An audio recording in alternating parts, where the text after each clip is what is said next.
Bonjour à tous et bienvenue dans cette nouvelle vidéo de Point de marché où aujourd'hui nous allons essayer tenter de comprendre, si vous voulez, ce qui arrive sur ce marché, encore une fois, de Bitcoin, des crypto-monnaies, en utilisant principalement les indicateurs de Blocknity pour au fur et à mesure vous familiariser avec ces indicateurs, mais surtout vraiment avoir un état de santé du marché. Et on commence toujours avec le Magic Bands qui, comme vous le savez, la semaine dernière, on en avait déjà parlé, et même les semaines précédentes, on s'attendait potentiellement à voir Bitcoin corrigé sous cette ligne basse numéro 1, ici aux 76 500 $. On l'a vu un peu plus tôt dans la journée, on l'a effectivement franchi à la baisse. Maintenant, comme on le voit actuellement, à l'heure où je vous parle, le Bitcoin est remonté vers les 79-78 000 $. Donc pour l'instant, le rebond se confirme bien, tout comme cela s'était passé début mars ou encore fin février, et bien sûr, comme à plusieurs reprises lors de l'été-automne 2024. Donc pour l'instant, on est dans une configuration classique de correction, de dip.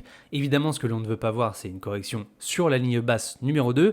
On l'a vu aussi la semaine dernière. Atteindre ce fameux support n'a été vu pour la dernière fois que lors justement du bottom du cycle baissier 2022. Donc forcément, on n'a pas envie de s'y retrouver, mais pour l'instant, ça corrobore pas mal ce que l'on a vu précédemment. Évidemment, notre objectif aujourd'hui n'est pas d'être biaisé à la hausse ou même à la baisse, ne pas d'être pro-bull ou pro-bear. On se base sur les datas pour vraiment essayer de comprendre ce qui se déroule sur le marché. Et fait extrêmement intéressant, on a activé pour la 5e fois sur ces 4 dernières années une Death Cross. Qu'est-ce que ça veut dire? C'est-à-dire qu'aujourd'hui, nous avons officiellement, entre guillemets, une tendance baissière sur le court terme, comme cela est déjà arrivé en août 2024, en août 2023, également en juin 2021, et bien évidemment lors du fameux retournement baissier final de début 2022 qui ici nous avait vraiment montré que la tendance n'allait clairement pas repartir à la hausse, en tout cas à cause des différents Black Swan que nous avions eu à l'époque. Alors ici c'est le même principe, on ne va pas s'en servir comme d'un biais haussier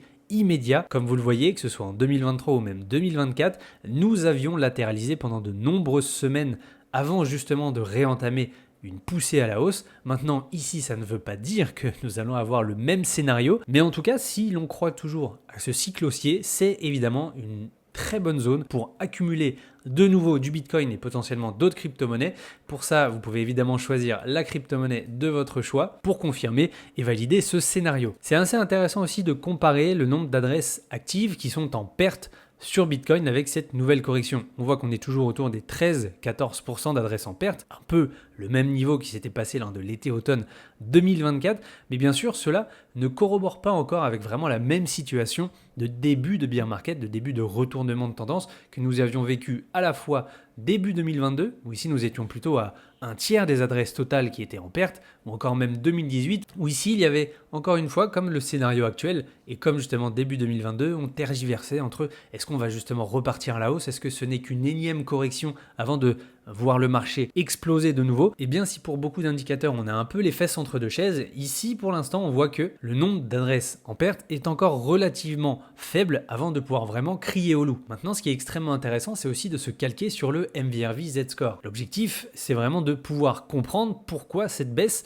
n'est pas encore forcément signe de cataclysme baissier, puisque comme vous le voyez, on réatteint des niveaux où ici la part des profils latents a diminué, certes, assez fortement, certes aussi, mais comme on le voit, si on reprend les deux mêmes phases de flou et de doute, autant en 2017 qu'en 2021, on est encore sur un MVRV largement positif, preuve qu'il y a encore beaucoup de profils latents sur le marché, contrairement à début 2022 où nous étions passés très rapidement sous un ratio négatif, donc ici avec beaucoup d'investisseurs et une majorité d'entre eux alors qu'ils se retrouvaient avec des pertes latentes plus que de profits, tout comme cela s'était passé évidemment pour 2018. Ce sont par contre des niveaux qu'il faut absolument continuer de surveiller pour ne pas retourner sur un MVRV négatif, car là évidemment on pourrait commencer à se dire que le cycle haussier sera bel et bien terminé. Mais ici comme on le voit, ce n'est pas encore le cas, même si c'est à prendre évidemment avec des pincettes. Ceci n'est pas un conseil en investissement, vous vous en doutez bien. On va finir ce parallèle avec le SOPR qui cette fois nous mesure si les investisseurs prennent des gains ou à l'inverse prennent beaucoup de pertes,